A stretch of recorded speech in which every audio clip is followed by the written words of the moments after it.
Hi guys, this is Prateek, and in this video I'm going to show you how you can solve your black screen display issue in OBS Studio. So firstly what we'll do is we'll right click on display capture and transform and click on recent transfer.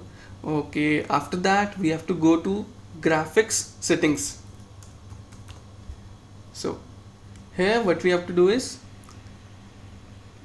we have to browse for OBS Studio. Let me show you the path. So we have to open C drive, program files.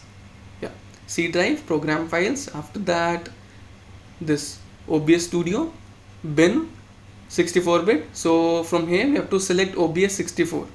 So after adding it, I have actually added. So I will not add again.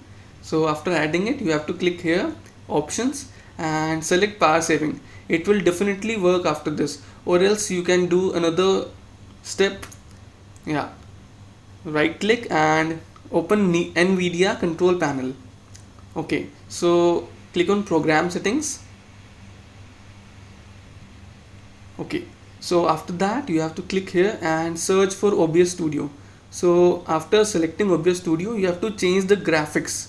So if it's integrated graphics are selected, you have to select the another one, or else vice versa. So I'm pretty sure after these steps your OBS will definitely work. So if it doesn't work for you after performing all these steps, you can comment below. I'll suggest some other step. Okay, so hope you like this video. Please subscribe to my channel for more such videos. Thank you.